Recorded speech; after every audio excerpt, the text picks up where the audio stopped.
they have a system called DFCS, the DFAC system, where they're allowed to come in and essentially just snatch your children, whether they have a reason, don't have a reason, they made up a reason. They don't advocate for Jahed. He's come to me with split nose. He's come to me with black eyes. He's come to me with the whole entire left side of his face swollen. As a baby, he's come to me with cuts all over him, poop all in his diaper.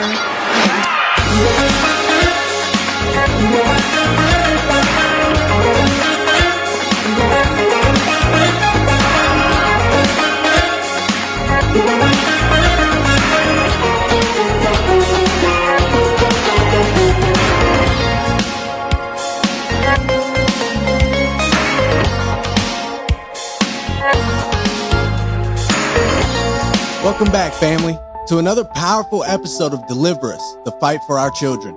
Today, we step into the truth and we shine light on the darkness that has tried to destroy a mother and her child.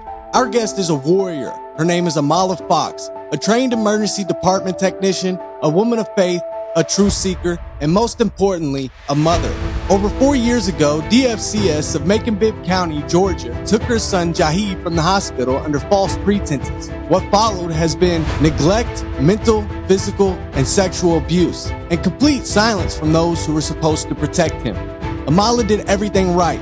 She sought medical care, she cooperated, she completed her case plan, she gathered support from medical professionals, she presented evidence, pictures of abuse, letters of support, and statements from her own child describing what has been done to him. And yet, her child has still not been returned.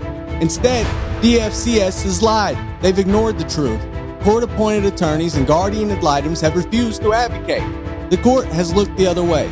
This isn't just injustice. This is a state-sanctioned child abuse. And this is why we're here today. We're here to give Amaala her voice back.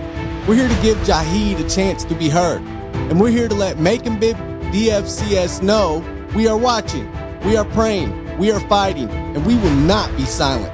So listen closely, let your heart be moved, and let this be the moment you decide to stand up for the children, for the truth, and for justice. Let's welcome Amaala Fox to the podcast. It's great to have you. Thank you. I appreciate it. Yeah, it's unfortunate, the circumstances, obviously, and your situation that you're going through, and I'm really sorry that you had to deal with it. But the main thing is we're here today to shed light on it. Yeah. And get your voice heard. So whenever you're ready to start, you could just start. And yeah, I'm Amaala. I'm from Philly. I moved down to Georgia about 2013. Looking for some land, trying to get some things going for the children, some properties for the children, work on my nursing degree. Also just trying to get a jump start with my business to increase income for my children. I heard a lot of good things about Middle Georgia, about the Atlanta area.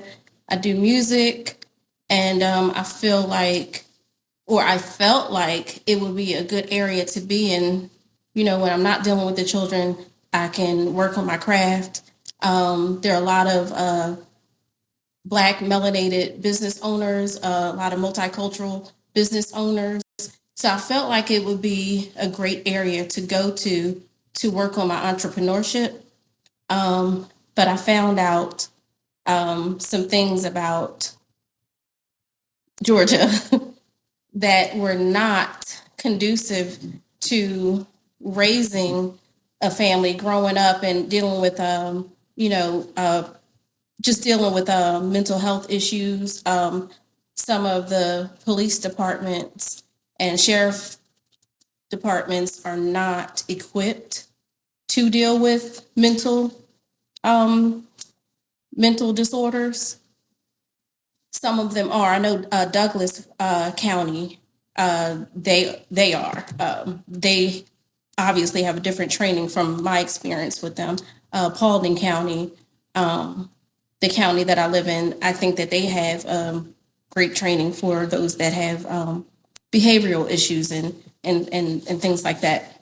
right. So I'm down in Georgia. I do have, I had my children down here and wanting to restart a life for them and introduce them to some things outside of living in Philly, because the crime rate in Philly is horrible and it's overpopulated. But then I'm in Georgia, and then we have things that we deal with here that a lot of people don't know about. They have a system called DFCS, the DFAC system, where they're allowed to come in and essentially just snatch your children, whether they have a reason, don't have a reason, they made up a reason. They can come in and they can so-called legally snatch your children, go in front of a judge and say, hey, mom or dad did whatever they made up. Sometimes it's valid, sometimes it's not. I think that I work hard. I am in the healthcare system. I do work for a hospital, and I take care of people in my community. That's how I serve my community. I take care of those in my community from 36 to 60 hours a week, aside for my own business. And right now, I have been training with pediatrics, with adults, and I serve my community. That's what I do. As you can see, I am Muslim. It's not a costume. Right. It's not just a wardrobe.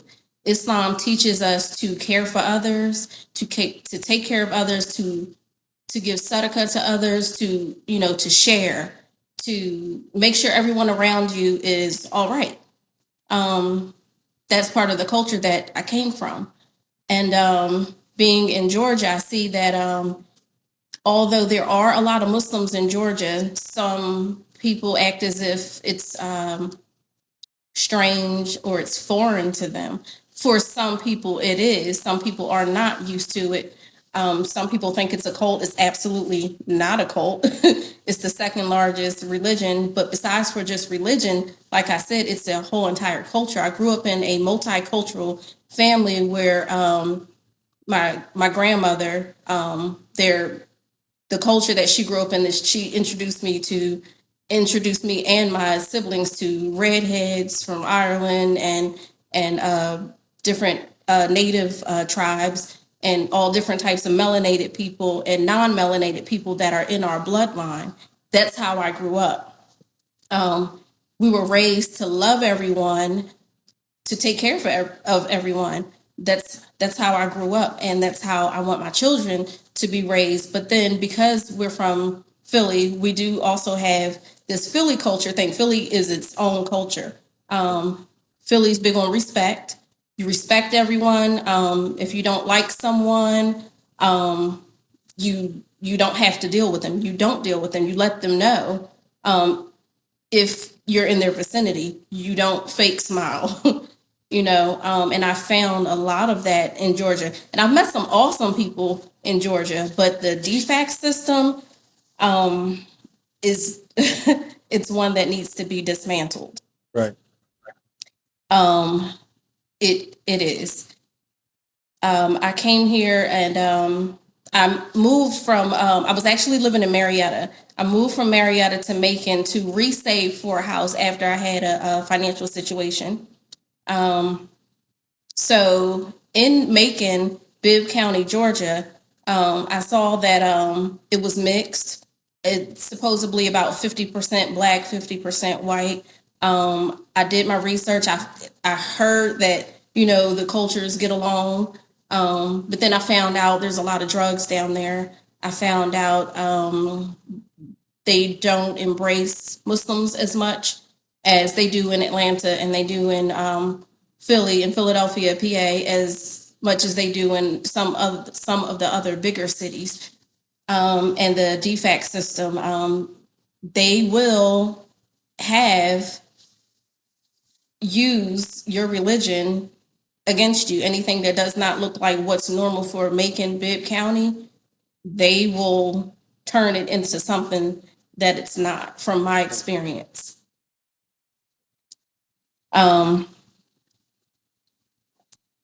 It's unfortunate that the children in Macon-Bibb County are suffering. Not just that county, I'm pretty sure it's other counties too. I've actually have been able to, I've had the opportunity to meet people from a lot of other states, a lot of the bigger cities, Chicago, Detroit, and some of those parents are dealing with some of the things that I'm dealing with here. Right now, I have a 5-year-old who was kidnapped at 11 months old from the hospital. I took him to the pediatric office when he was sick, and now I'm dealing with a case in juvenile court where they're trying to terminate my parental rights after he became sick. This is a medical case. I believe that we did not have adequate medical staff and medical personnel looking at him, taking a second look at him, at his medical records, asking questions about family background, medical background, and proper investigations done. I am 100% sure that was not done. I asked for those things to be done. And my now 5-year-old and my older children are all suffering because of this broken system. And we have to come together and we have to fix it, because it's breaking people financially. It's breaking people spiritually.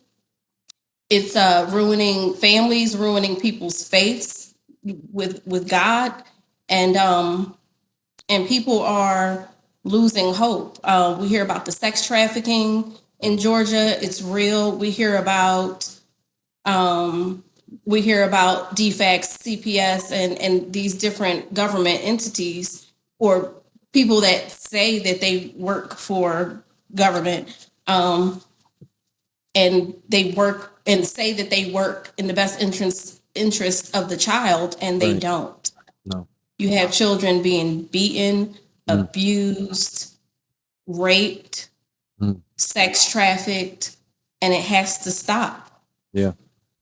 My goal is to get my son home. My son's been asking to come home. He has a wonderful home to come home to, nothing but love, his own culture, great neighborhood, and it's time for them to send Jahed home. Right. And the community has to come together, because I'm not the only mom, I'm not the only parent working diligently to get my child home. I'm not the only community member that serves its community the way I serve my community. And these DFACS people have tried to turn me into something opposite of what I am as a Muslim woman. Right. And it's not okay that our children are suffering. And we have to work together as a community to fix it, because there is a bigger issue here. Yes. So Amaala, can you walk us through what specifically had happened with the DCS, just why they got involved, and just how corrupt they have been towards you and treated you and your son as well? Around October-ish of 2020, my older son became sick. He could not keep his food down. He was about 13 at the time. That same week, just a couple days later, I became sick, could not keep my food down. And my 11-month-old Jahed, he was maybe not 11 months at the time, but my infant Jahed at the time was not keeping anything down. He was nursing. So I called my mom. I called the neighbor. This sickness, whatever it was, I ended up losing maybe about 15 pounds. The baby, he lost weight. As a mom, it was a horrible feeling, because I could not figure out why what I thought was a stomach virus progressed the way it did. I didn't know what was wrong. I didn't know how to fix it. This was before I was working in the emergency room. I had some medical background, but not emergency. Some of the emergency training that I have now. I ended up getting a certificate in Introduction to Food and Health, Stanford University online. These are some of the things that I just recently obtained because of what happened. But at that point, as a mom, with the knowledge that I had, I could not figure out what was wrong with my baby. In the morning, I would wake him up. I would nurse him on one side, then nurse him on the other side. And at his age, he was eating what they call Gerber 2 foods. I would give him a container of food. He would finish that. I would give him his second container of food. Once he finished those 2 containers of food, this is breakfast. Once he finished those 2 containers of food, I would give him the cereal, the Gerber cereal, the oatmeal, or whatever he would eat that morning.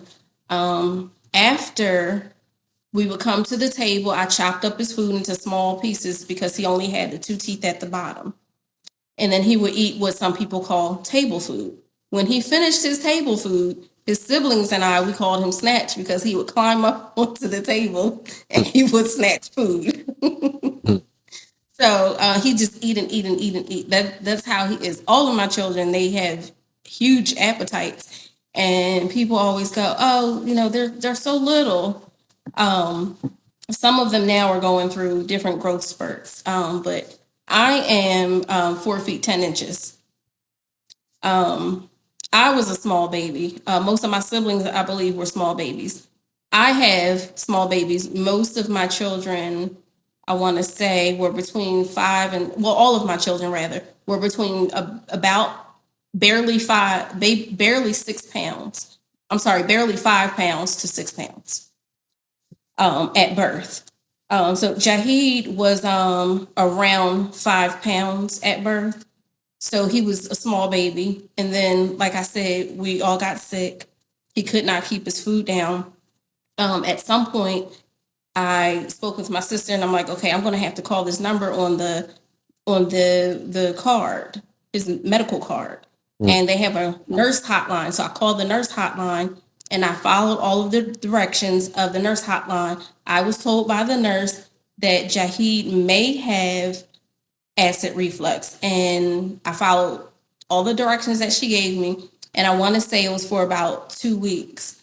And every day it was just constantly me feeding him around the clock because he had began throwing up projectile, like I didn't know what it was. Now, this time in 2020, in Macon-Bibb County, we had some type of government shutdown at the apartment building that we were living at. They passed around sheets of paper stating that if we were going in other people's apartments, they would evict us because they did not want COVID to spread. This was during the pandemic. Excuse me. Also, on the news, they were stating that anyone that leaves the house has to be either going to the supermarket, going to work, or going to the emergency department because you have COVID. As far as I know, they were arresting people that were coming out of the house. So I ended up calling around the family. I get my sister Nadine on the phone, and she tells her husband, I think we're going to have to fly Amaala and the baby to, here. We're going to have to fly her north because all of the pediatric offices were closed. We called offices in Marietta, where I lived for a few years. We called offices in Atlanta, and we did all this calling around the state, and even where she lives, because of the government shutdown, because of everything being closed, because of the pandemic. So we were finally able to get someone on the line. This is weeks later. We're able to get someone on the line. And I called Primary Pediatrics, which is the office, the pediatric office that he goes to at the time. I get the scheduler on the phone and I tell her what's wrong. I said, my baby's losing weight and I'm very adamant about it. Like, I need an appointment. I don't know what to do. He's throwing up projectile. Like, he's not keeping anything down. This has been going on for weeks. I told her all the steps that I took. I let her know that I did talk with the nurse on the nurse line. And I just told her every step of, that I took and all of the directions that I followed by the nurse. She said, okay, well, we can't get you in here. This is mid-October of 2020, I believe. She told me she could not get me an appointment until January. I said, I cannot wait until January. My sister's on the phone crying at this point. So I'm like, well, I'm not hanging up. And I'm telling my sister, I'm not going to hang up until she gets us an appointment. Right. So she wipes her tears and I'm all upset. And the woman, the scheduler gets back on the phone. I want to say it's about 20 minutes later. She's like, okay, I can get you in and the doctor can see you. Well, can see your son on Thursday. Can you get here Thursday? I said, absolutely. What time?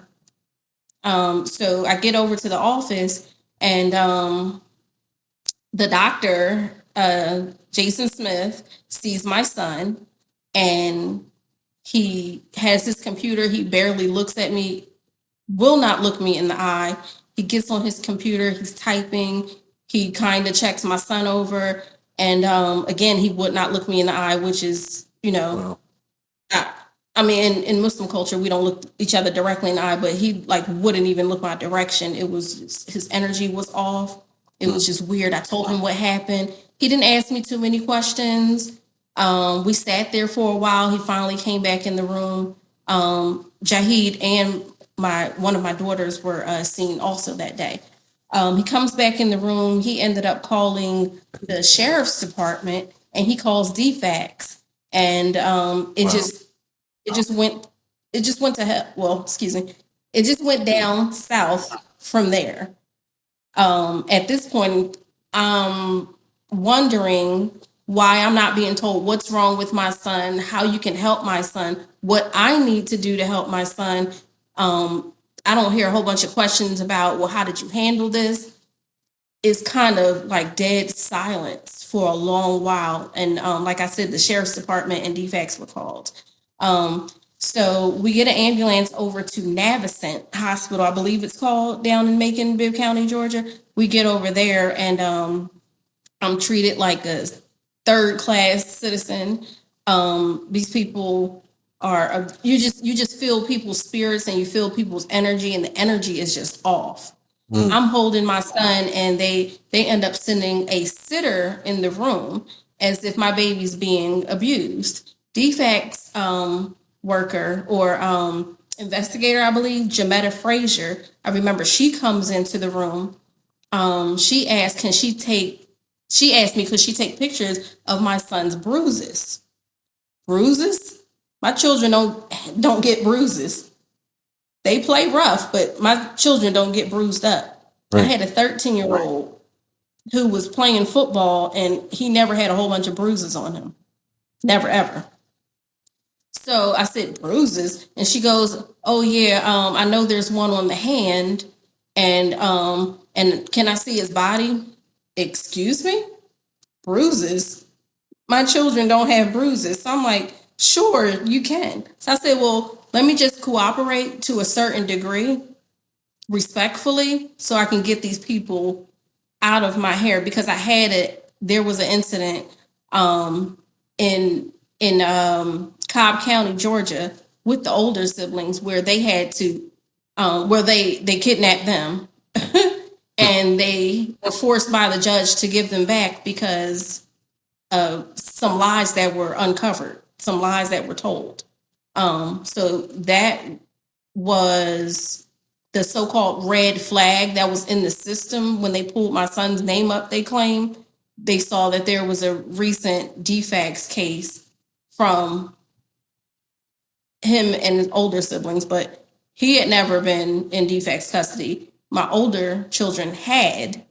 And like I said, the judge made them give my children back after 6 months of them being abused in Powder Springs, Georgia, with the foster parent that they were with, Eileen Grady.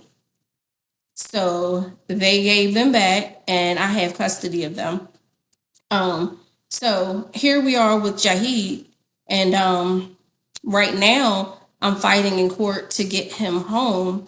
They just ruled to terminate my parental rights. The guardian ad litem stated, Obanoff, she stated that it was abusive, she said, to have my son Jahed travel from Macon-Bibb County, Georgia to Paulding County just to see his mom. And he asked his caseworker, can you take me home now? He always asked the caseworker to take him home. And she claimed that it was abusive for me to move from a 2-bedroom, 2-bathroom house to a 4-bedroom house in a much better neighborhood in a different county, closer to my job where I'm able to work in the healthcare field, where I was invited back to the company that I had worked for several years. So I'm back at that company. I have the income from that company, and now I have the income from my business also. But I'm not able to do what I need to do because now we have this case and I'm fighting to get Jahed home. So we have hours and hours spent fighting them spiritually and fighting them in court, trying to get my son home because since he's been there, well, actually since he's turned about 2, he's been verbalizing to me that he's been beaten multiple times, and the courts know about this. And they've done nothing about it. The guardian ad litem, who's supposed to be his lawyer and advocate, I guess, the CASA, who's supposed to advocate for the children, they don't advocate for Jahed. He's come to me with split nose. He's come to me with black eyes. He's come to me with the whole entire left side of his face swollen. As a baby, he's come to me with cuts all over him, poop all in his diaper, and just nonsense. CPS cases open about sexual abuse, all kinds of things, all kinds of ungodly things have been happening. That's Jahed. That's just one of the incidents. Yeah. And I'll send you over more pictures. Yep, his whole entire face just swollen. and I posted about just a couple of incidents. They brought him to my house just beat up. They bring him, I had visitation at the lighthouse. They bring him there just bruised up, beat up. He's never left my house. When he'd visit at our house in Georgia, his whole entire eye is closed there. His eye was closed shut. The place that they put him at, where they said he was safe at, they closed. The foster parent closed his eye. My son told us that the foster parent hit him with a belt buckle. At 2, he was telling me that he was being beat. When I was visiting him at the lighthouse, he picked up a doll and he said, "Mommy, this is my baby." He grabbed the baby by the arm and he beat the butt on the baby. I said, "No, we don't beat our babies." His whole entire eye is closed shut. I said, "No, we don't beat our babies." But apparently the foster parents in Macon-Bibb County are allowed to beat the hell out of our children. It's not safe for him to come home to his own family, to his own culture, to his mom who's been fighting for him, while these people have been lying in court for over 4 years. But he's safer at a home where his eye is being closed shut because of the beatings. His eye is being blackened from another child who's 3 or more years older than him. And that same boy is sexually assaulting him, according to my son Jahed's accounts. They're opening all these CPS cases and they're being closed shut because they don't care. Why? I don't know. But they're covering things up. And this is a medical case. And the things that they claimed happened to Jahed when they kidnapped Jahed did not happen. I have older children who spoke to Jametta Frazier when they kidnapped my son. And I allowed them and did not have to, by law. I know that I did not have to, but I know that my other children were there. These are Philly kids. A baby's not going to be beaten and abused with a 13-year-old boy in the house who towers over me and he does not know what's going on or he's not going to say anything. These are Philly kids. Philly kids talk. Philly kids are killing grandparents and parents and great grandparents. They stand up. I teach my children stand up for one another, no matter who it is. If I tell my son that his younger sibling, one of his younger siblings, one of his younger sisters, is going to be in trouble, he goes, "Mom, let me talk to her first," because he doesn't want his sibling to get in trouble. "Oh no, you're going to go in the corner. Hold on, Mom, can I talk to her first?" They're not going to just sit and watch a baby be starved. They claimed that they rescued my son Jahed because he was being starved to death. And none of my other 5 children who don't have any cognitive issues were in the home in a 2-bedroom apartment in close quarters, and no one saw that this baby was being starved because they lied. And I have a video, Dylan, that I will send to you, that my daughter, when I brought my daughter home, I had to send them away for protection. So dad and family has them. But his older sister, who's 14 now, she did a video, I want to say 2 years ago. She did a video when she was 12. And you'll see in the video where she expresses, she gets on my phone. You can see she gets on my phone. I just found the video a couple of weeks ago. And she expresses her anger, her hurt, her confusion as to why they kidnapped her brother, because she was there the whole entire time. She was there up until we went to the pediatric office. And she wants to know where her brother Jahed is, why he can't come home, why they lied on my mom. She talks about all of this, and I'll send you the video. Yeah, I'll post it in the comments. Angry. Yeah, they're all, it's affecting all of my other children. It's not fair. They have to go to school with this in their heart. Yeah. They have to go to school with this in their mind. And like I said, Philly culture and just me as a Muslim woman, as a Muslim mom, I teach them, you have to take care of one another. So they feel like they're not protecting him because he's being beaten and abused, and they're seeing these pictures. My brother called, and he's on video with my son when my son is beat up with black eyes, and he's asking him, "Yo, nephew, what's going on?" And my nephew's telling him that he got beat up by this older boy and that this man is beating him. He's telling us these things, and he's being held and kept after they captured him, essentially, and kidnapped my baby. So what next? What next? He needs to come home where he's safe. He needs to come home where he's safe. Right.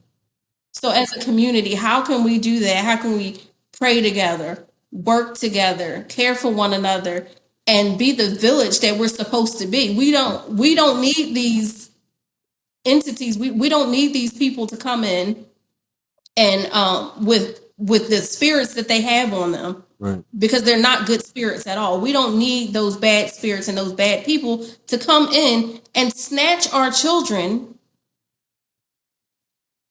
and teach them it's okay to beat up on people, not give them proper supervision, and they're being beaten up and abused. It's not okay. That's the new world order. It seems like they're teaching our kids, they're taking our kids out of good homes and putting them in bad homes. I know when they took the kids out of my home, they took them out of based on that there could be domestic violence in my house, and then they moved them in a house where there was domestic violence.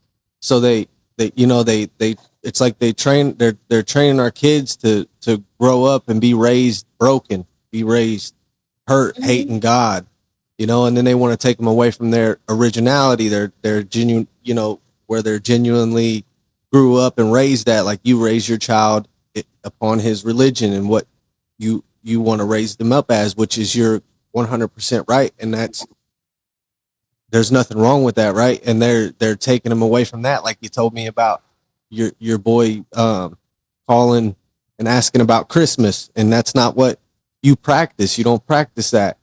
And that's just it's obviously very disrespectful, but they want to take, it's like, it's kind of like back in the day when there's a story about it, how they took everybody and they took them away from where they were naturally at and switched the language and all that. I can't remember where that story's from, but it's kind of like that. And it's a new world order. They want to raise our kids broken. So then they become drug addicts. They become pedophiles. They become growing up into sexual immorality. And it's just very disgusting. DCS, DCF, DFACs, they should be very disgusted with themselves, and the wrath of God will come upon these people at some point. It will. You know, if it already You see hasn't what's happening came. now with all the floods? Yeah. Oh yeah. Oh yeah. It's happening now. Right. Yeah, you see it, Dylan. Oh yeah. Yeah, and it's a ravishing, disgusting, detrimental third party entity that will come and attack you, and it's driven by this dark force, right? It's obviously driven by Satan, right? And it's designed to tear up your family. It's designed to tear away your home, right? You seem like a very respectable woman. You seem like you have a beautiful home. You know, you don't seem, and you seem very calm, very peaceful, right? So I can tell that you have God in your life. You have prayer in your life. So for these people to come and attack you is because exactly why, right? Because you have that, and you have God, you have the Spirit, right? And these people, and it angers them. of course, because they can, just like we can discern our spirit around these demons and these entities, right? They can discern us, so they know who we are before we even know who they are, right? They can smell it on us, just like we can do it to them, right? If we're accessed and we're on that frequency, if we're vibrating on that frequency. So these people will come and attack you and try to destroy you and beat you down. And what they're doing is they're trafficking souls. You know, I think we discussed that on the phone. Oh yeah. They're trafficking souls. It's not people. It's going over people's heads. And the problem in today's society, because you mentioned we need to come together as a community and we need to fight this and we need to raise against this, which is what we're doing now, which is why I started this, because I think it's important as well. But if people have the mindset that, oh, well, if DCS is involved in your family, then it must be for a good reason. Or they just have the mindset that if it's not happening to them, then they just don't care. They don't give a crap, you know, and that's a problem. Yeah. That's a problem that needs to change today, you know? That is an issue. And that's why they continue to destroy the way they continue to destroy. That's what a lot of them are doing, destroying. Yeah. Sidebar, I don't know if you saw that movie Gabriel, where the little boy was being beaten up so bad, and they kept reporting it. The teachers were reporting it. He was being held in the closet or something. I think it was maybe on Netflix. But this boy was being beaten up so bad. I think he had a brother, but for some reason it was this one particular child. He was being kept in a closet, in a cabinet. And I think it had a hole in it. I haven't seen it in a while. But my neighbor auntie, who was down in Macon with me, she told me, you know, these are the types of cases where they need to step in. They stepped in after he died.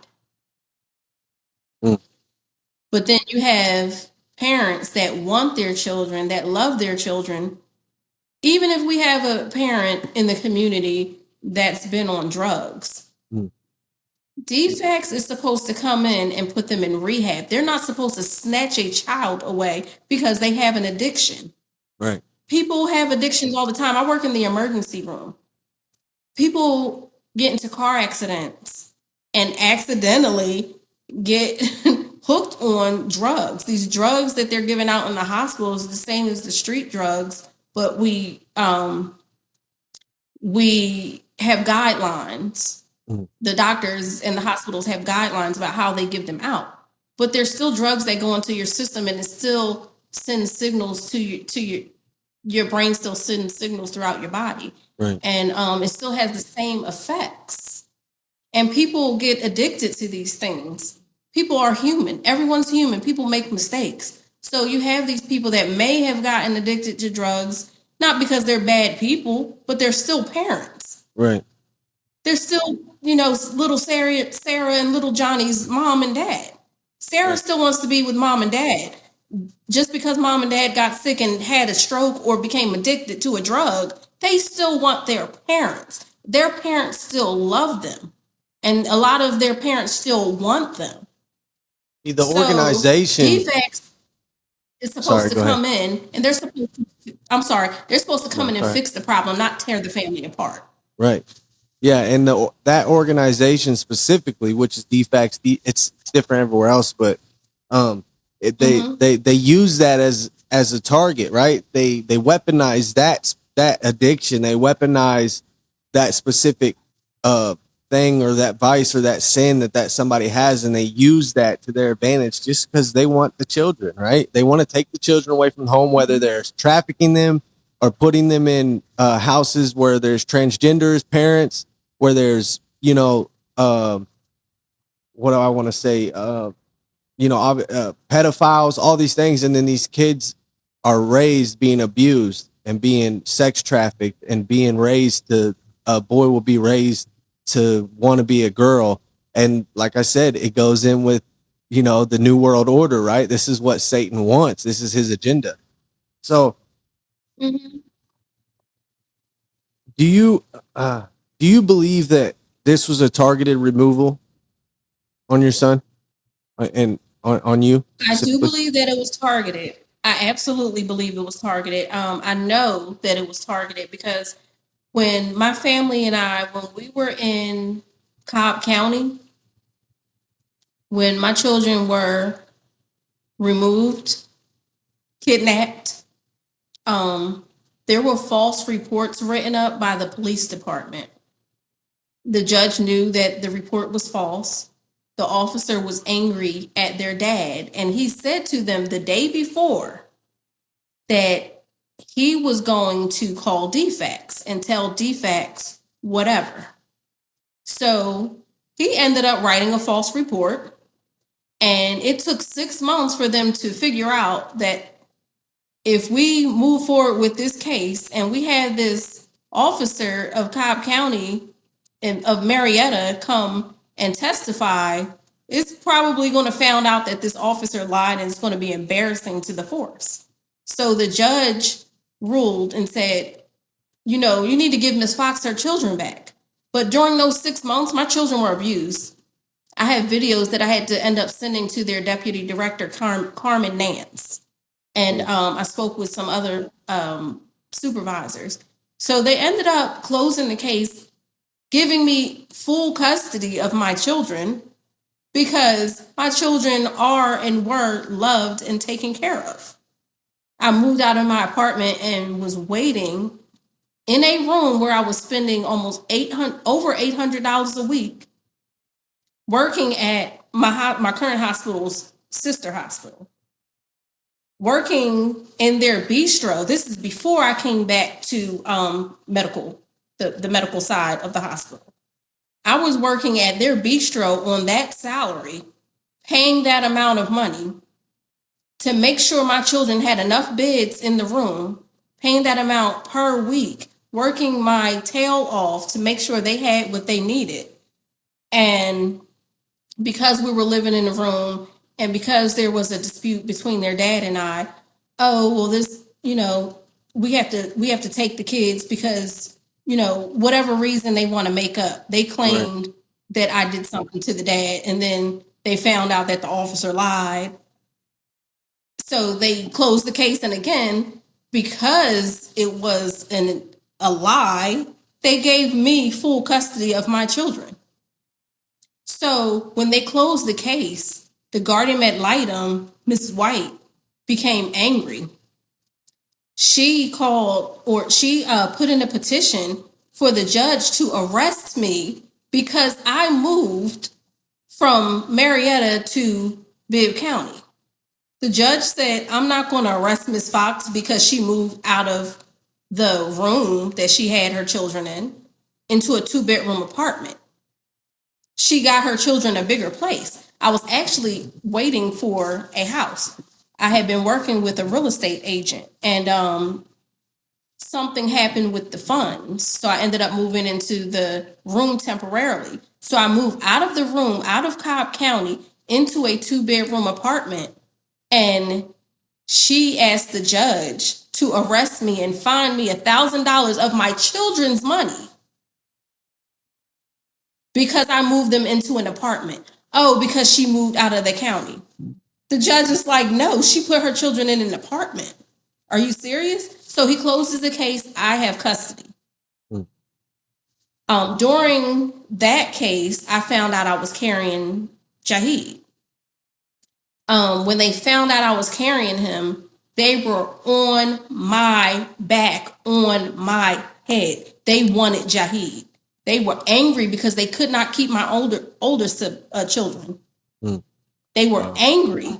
Why are you angry? Because you can't keep my children. No, you cannot get money for my children. No, you cannot keep them in the system. No, you cannot use their social security number to say, hey, we need more funding next year. Look at all the children we're getting. You can't have my children. Right. You cannot. And they were telling the foster parent, you're not our mom. And it's not okay to be disrespectful, but they know we want our mom, we want our dad. Right. They were asking, they were older. They weren't 11 months old. They were older. You can't pull that over on them. So I was video recording them when they came home for a visit. And I asked one of my daughters, what do you guys do? I asked her, are you guys able to go in and pick out your own snacks when you guys go to the store? My daughter, and this wasn't a trick question. So I had my phone and we're just we're eating pizza and we're doing whatever. We're having fun. We've been playing outside and inside all day and just doing all kinds of things. And we're having fun. So I'm recording her. She goes, we don't get to go inside with, what was her name? I can't think of her name right this second. We don't get to go inside with Miss Grady. She said she leaves us in the car with the windows up. Wow. So I didn't say anything. That's not what I asked her. That's what she divulged. Yeah. This is what she's telling me. And my other daughter ends up telling me about how she threw her. She's 11 now. So at that time, she had to be around 4 or 5. She tells me about how this lady, Eileen Grady, the foster parent that DFCS put her with, threw her into the dirt with red ants, and she got bites all up and down her legs.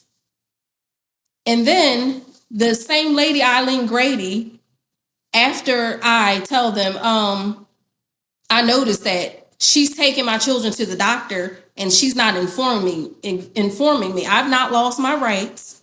I'm mom. When you take them to the doctor, I need to be there. So finally, this one particular time, we're at the doctor's office. She tells the doctor at Kaiser Permanente that my 12-year-old son who plays football, so he needs to be eating what, Dylan? Twice as many calories because he's a football player from McEachern middle school. So she tells him that if my son does not want to eat the vegetable that she offers for that evening, for whatever reason, he's a 12-year-old boy, he might not like it. He might not like your cooking. But she says if he does not want to eat the vegetable, he forfeits dinner. She says this to the pediatrician. So you're not giving my son dinner if he doesn't want to eat vegetables? I have to sneak vegetables into my son's smoothies because he's not a vegetable person. But he gets his nutrients when he's home with me. So she tells the pediatrician this. So anyway, so they end up closing that case after all this comes out. They are angry that they can't have my children. So the guardian ad litem, Mrs. White, I believe it was her, sent over a referral for furniture for me to get furniture for my children for our new apartment. She sent the referral to Macon DFCS. The referral was not for furniture. The referral was to let them know, hey, Miss Fox and her children are in her county. We couldn't do what we wanted to do with them. So you guys figure out what you could do with them. That's what it was. They never gave me furniture. I did not want or need any furniture. I bought my own furniture. I furnished the apartment myself. selling my soaps and my body products that I was making. I furnished it while being postpartum from having Jahed. I did not need their assistance, nor did I want their assistance. People in the family, the dad, he's sending things, toys and food and whatever. My siblings, his mom, they're sending things for the children. So we didn't need their furniture, the furniture that never came, the furniture that they did not want to give us in the beginning. It was targeted. They wanted to alert that county that I was there, and they could not do to me and my children what they wanted to do. It was absolutely targeted. It's crazy. I believe it. So, how has this impacted you spiritually? Has it shaken or strengthened your faith?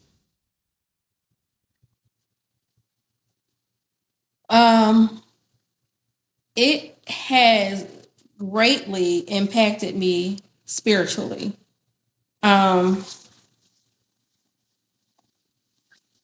Before I was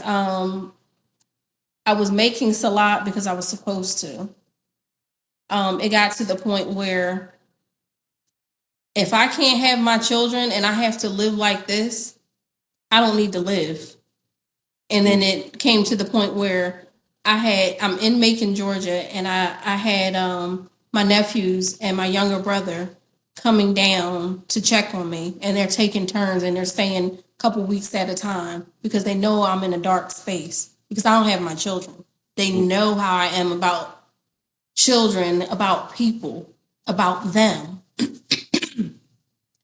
So my younger brother is he's Christian and he keeps his Bible with him. So it gets to the point where he comes and he's knocking on the door and he's like, Auntie's at the door and she wants you to go to church with her. Yeah, I'm garbed up, but yeah, I'm going to church with Miss T. I need to pray. I need to hear and feel God's, God. Right. I need to be around good people. I need to be around, good energy. He's knocking on the door. You're not coming out the room. Like, he wants to know what's going on. He goes, let's pray. So I start praying with him. Even though my brother is not Muslim, we still pray. God still hears us. He still prays. And he's like, look, let me read you something from the Bible. In the Islam, we call it the Injil. Arabic, So we're praying together. So at first it's like, okay, what am I living for if I don't have my children? What am I living for if I'm alone? To the point where people are recognizing that I'm not laughing, I'm not smiling, I'm not joking. I have my laptop in the bed with me and I'm doing all of my work from my room. I'm in school, I'm taking classes. I get my certificate for my aromatherapy for clinical use. I'm getting my other certificates. I'm doing this for my kids, but I'm doing it in the bed, in the room, because I'm in such a dark place and such a depression. And spiritually, I'm not the same, and people can feel it. People from Philly are calling me. People from back home are calling me. Amaala, it's just not right. We have to pray about what's going on. So it definitely took a toll on me spiritually. But now I know when it's time for Salah, I'm excited. And I'm randomly just making dua for people around me, for other children, because I've had the opportunity to see what some of the other parents are dealing with. I've met some people at the lighthouse in Macon-Bibb County who may not have known some of the things that I knew, who may not have been aware of some of the things that I've been aware of, who have not had some of the opportunities that I've had. And we've had a chance to talk, and they've had a chance to enlighten me on some of the things that they are dealing with in that county. And it's not just me. These parents, us parents, we need each other, and we need prayer, and we need movement in the community to deal with this. So now I'm excited about making dua. I mean, I always was, but now it's like, okay, I'm taking my 15-minute, I'm going to go pray. I need to pray for my son's safety because my son's being beaten and abused. So it definitely changed something spiritually. And I know that a lot of throughout this journey, people have been telling me, oh, I would have died. Oh, I would have cried during this. Oh, I wouldn't have been able to keep going down there fighting. I'm driving 3 hours, almost 3 hours to visit my son at some point. And right now I'm at the point in the case where they're trying to terminate my parental rights. And people are like, how are you waking up at 4:30 in the morning, clocking in to an emergency room and dealing with people's behavioral and mental issues? Because in that county that I work in, people are dealing with a lot financially and spiritually. How are you doing CPR, saving other children, other adults, other humans? How are you caring for these people, cleaning people, wiping people, cleaning wounds, doing all of the things that we do in the emergency room? How are you caring for people when the people of that county of Bibb County have shown you that they hate you and your family? That's what I've been asked. My answer is Allah, is God. That's how. It's not me. Because if it were the human part of me, I would hate because of what they're doing to me and my children. But it is God. It is spiritual. It is God that's keeping me. It's God that's waking me up and taking me to work and making other people smile. Oh, no, you're not going to walk in here like that. We're going to have a terrific day. And then when people at my job started finding out what was going on, how are you smiling? It is spiritual. It is God. It is Allah. That's crazy because I know you can read energy. Because that was my next question was what keeps you going, and you answered it already. It was like I was thinking it and you heard it.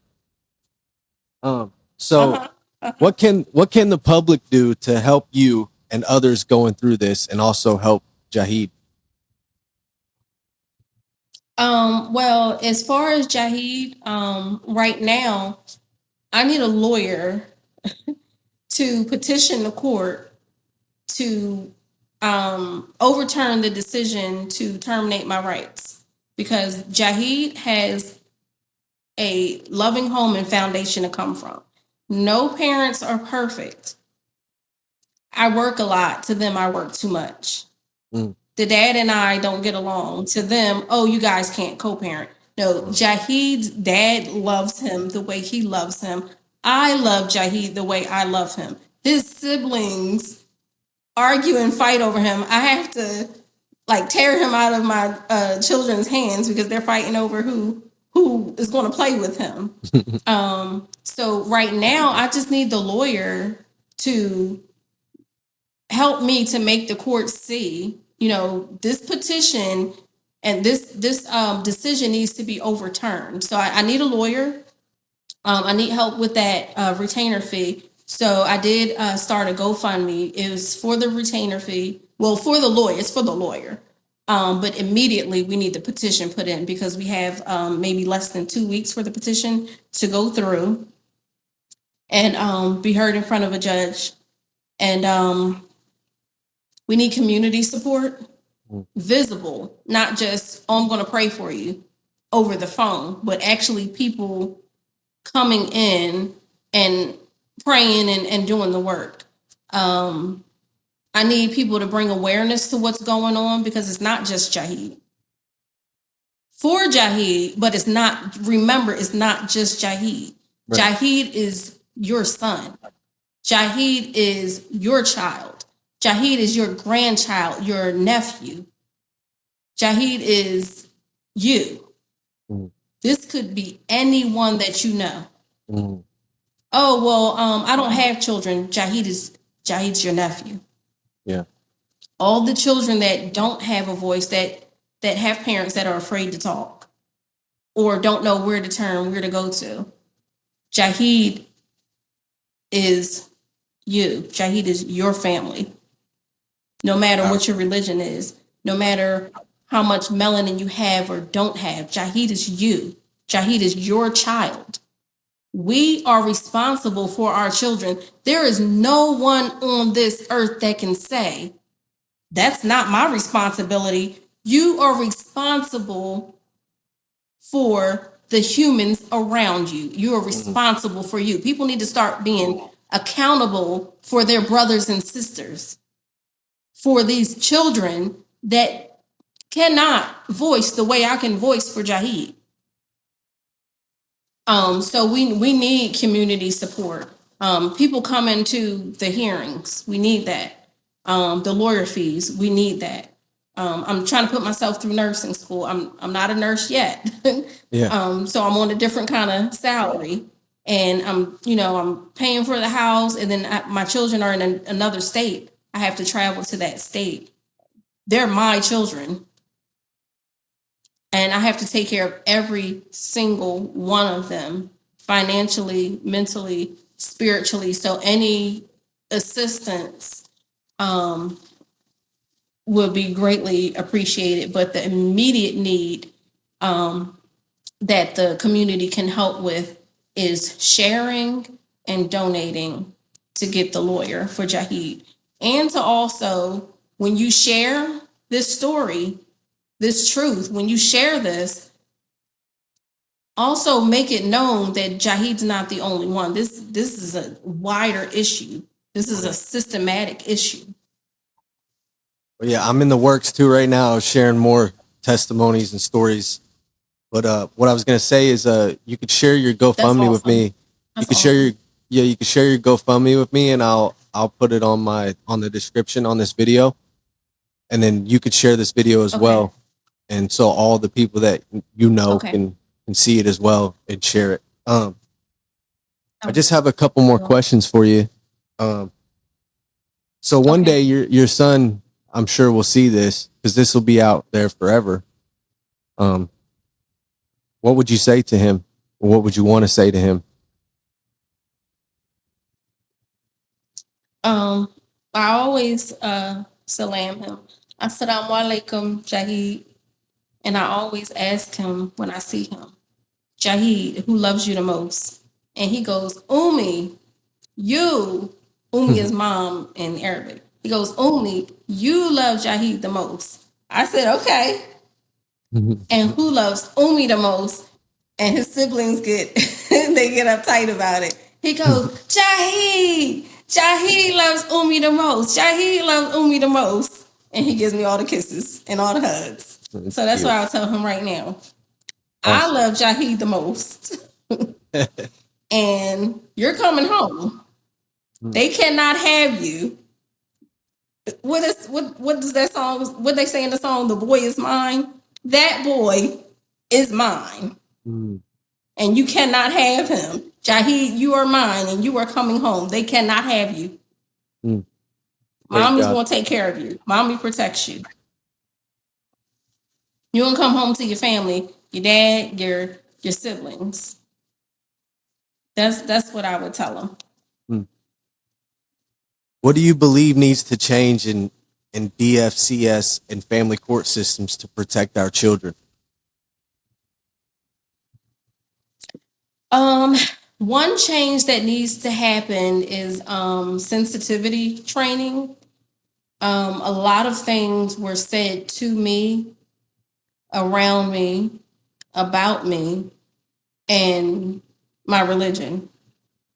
So one thing definitely is sensitivity training. They need more knowledge about no matter the state that they're in, they need more knowledge about cultures. This country was built with multiple cultures. We have Chinese, we have Arabs, we have Caucasians or whites and blacks or African Americans or whatever name you want to use. We have all different types of people coming from different types of countries, people that were born here, people that are immigrating here. This is the U.S. In order to serve the community, that you live in, you have to serve its people correctly. In order to do that, DFCS has to be aware of other cultures other than their own. It's only right. There's a different culture from like Northern culture and Southern culture. The culture is different. You have to be aware of cultural differences. You have to not be ignorant to those, because it makes a huge difference in how you allow the children to be treated and how you shake up their world. They have to be cognizant of, families that speak different languages. When you take a language from a child, it's not just, oh, well, he's in America, so he's supposed to speak English. No, if his family speaks 8 or more languages, he should be around a culture like his, because it's his culture. Right. You can't just tear a child from its culture. It's not right. No. They need more training, period. A lot of the people that I've encountered, they don't have medical background. If you're taking a child from a medical setting and you don't understand what's going on medically, there's no way that you can make a decision about a child's medical health if you don't have a medical background. That's common sense. So what's going on with my son medically? Oh, the doctor said such and such. Okay, let's get a second and a third opinion, because that doctor is human. And that doctor may be biased. Right. They might see something that they don't like for whatever reason.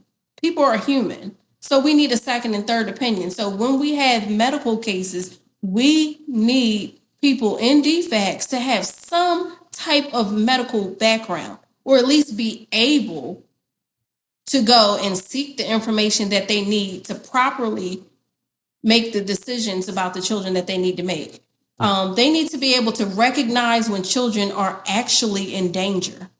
My sister just wrote a book, Amira Davis. She just wrote a book, and it's on Amazon now. And she talks about how the system in Philly failed her and my older siblings.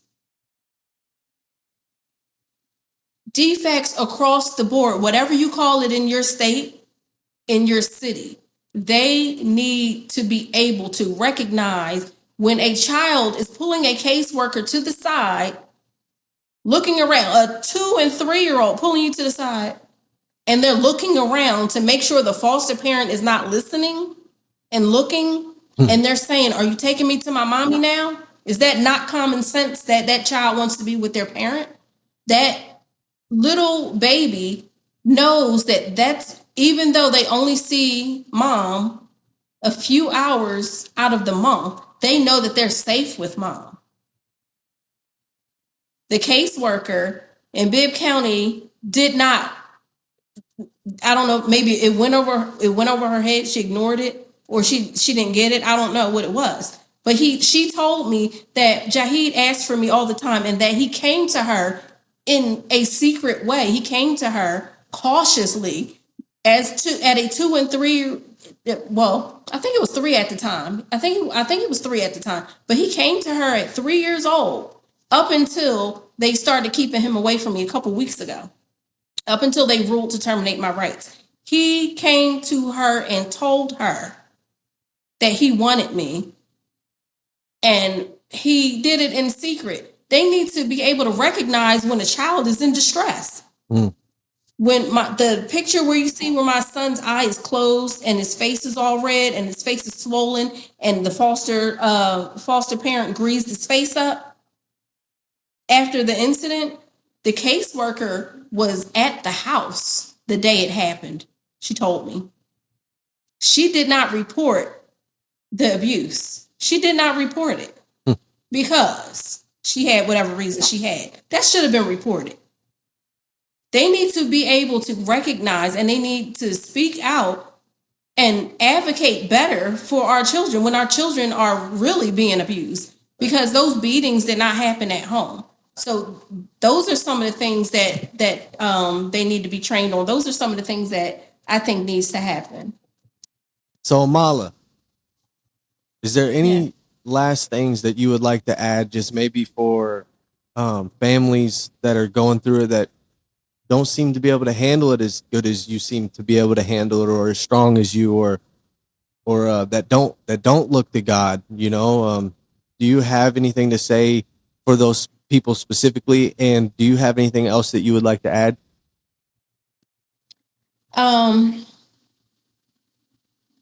We have to be careful with our children.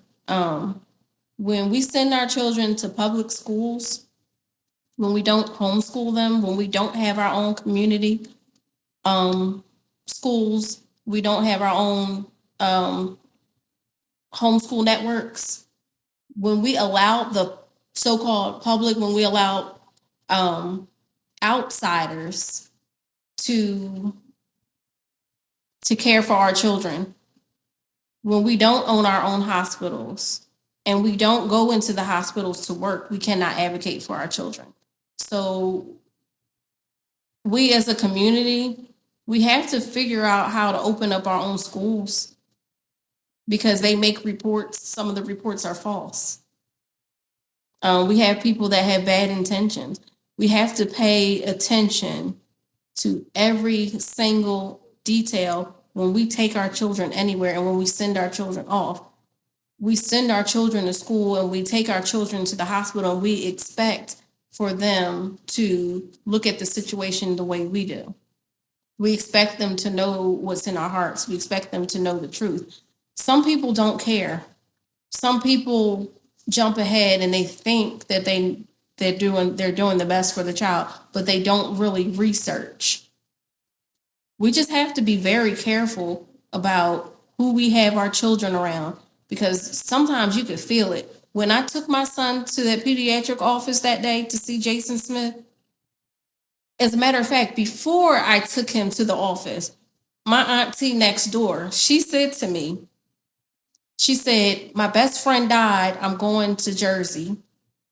And she said, I don't want you to go to the pediatric office. I don't want you to see his pediatrician without me, because you're young and I think they, might try to pull something.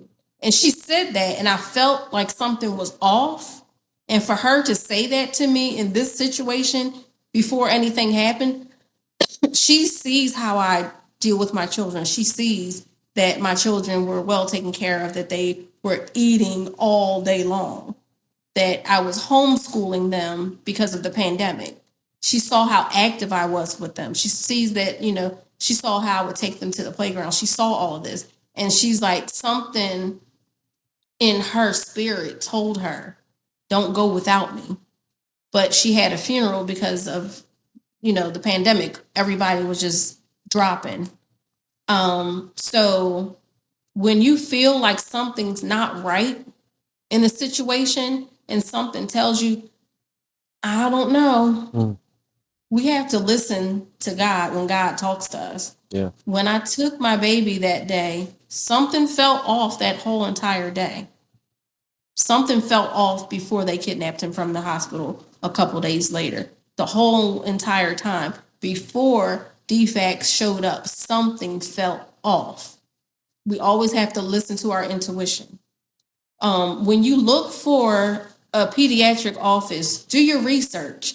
Jason Smith, I found out from a woman in the community when I was going to the Lighthouse to visit my son after they kidnapped him. They had this place called the Lighthouse where you do visitation. That's how I was able to meet some of the other parents in the community who are dealing with similar situations with DFCS. I found out after the fact that Jason Smith was known for calling DFCS her words on Black mothers and not on other mothers that came into the hospital. That was her observation. I did not mention Jason Smith to her. She was actually my Uber driver, and we got into a conversation about her just doing Uber until she got back into the nursing field. I said to her, "Oh, what do you do?" She said, "I used to work for a pediatric office." I said, "Oh, where?" She told me she used to work for primary pediatrics. I said, "Oh, okay. Why'd you leave?" She told me that she left. She had no knowledge of who Jahed was. This was way in the beginning, before I started talking about it the way I'm talking about it now.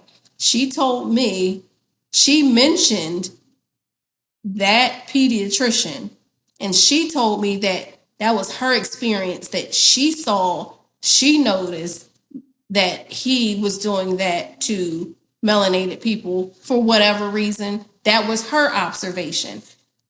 So when we choose schools and when we choose hospitals and pediatric offices for our children to go to, we have to do research on who these people are. Do these people go there for a check? Do they go there to serve the community? Do they only serve half of the community, part of the community? Do they only serve the people that look like them? Do they pick and choose, these defects cases? We have to research before we make these choices for our children. A lot of us don't do that because we trust these people. We're supposed to trust these people. Yeah, those that aren't aware, I want to bring some awareness to you and say that there is demons out here, and they puppet people, and they live behind people, and you might not be able to see them, but they're there, and they're puppeting certain people. These people work for DCS or DFACS. These people are persuaded into, giving your kids up. I mean, there's so many things out there that most people are not aware of. So it's important that you say that. I mean, it's just the darkness is out here, and it's bad, right? And like you said, if people aren't paying attention and people aren't discerning with the spirit, people aren't living in the spirit, they're living in the world, all these things will just go past them. And then next thing you know, they're in a situation that, that we ended up in, right? And I really appreciate your story. Your testimony is very powerful. I commend you for coming on here and doing this. I know it takes a lot. And I love you, sister. I love Jahed, and I will continue to pray for you. You always have a friend here. I will always be here for you. Yeah, most definitely. You know what I mean? I don't judge. I listen. But whatever that TikTok stuff is. But we don't listen. We listen. We listen. We don't judge. Yeah. I don't.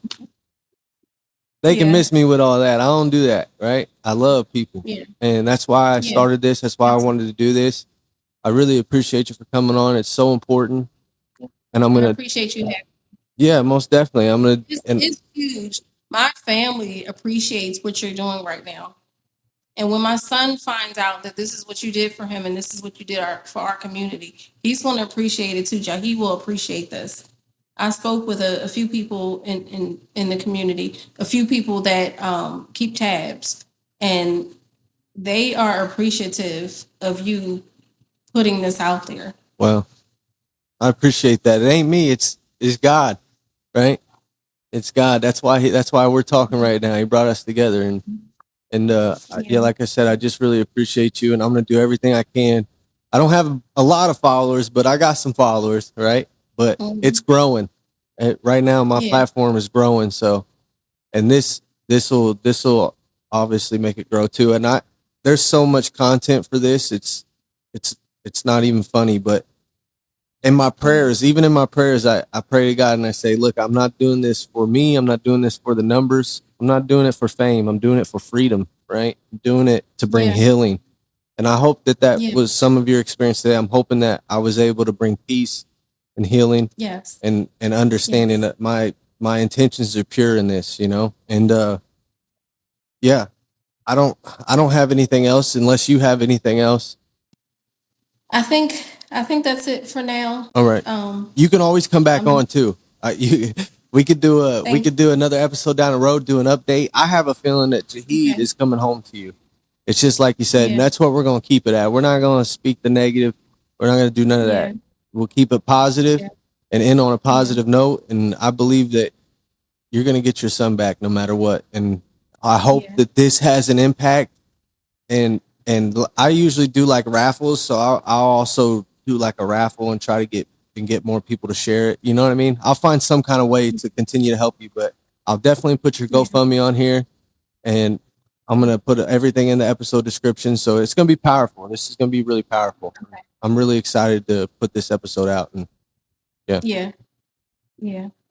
and it's great. Yeah, definitely. It's Right now, it's I told the caseworker, you're accountable. Although you have an answer to your supervisor, you're accountable to God. You're seeing what's happening with Jahed, and you're not advocating for him the way that he needs to be advocated for. And it's not her. It's not just her. It's the whole entire system. Yeah. This is so much bigger than just one caseworker in just one county. And everybody's going to be accountable to God. Yep. And if you don't believe in God, if you believe in karma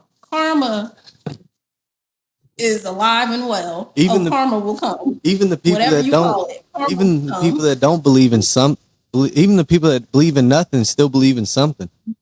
You know, and one day everybody's gonna know, you know, right? And God is angry at us for the way we're treating our children. That's a definite. Yeah.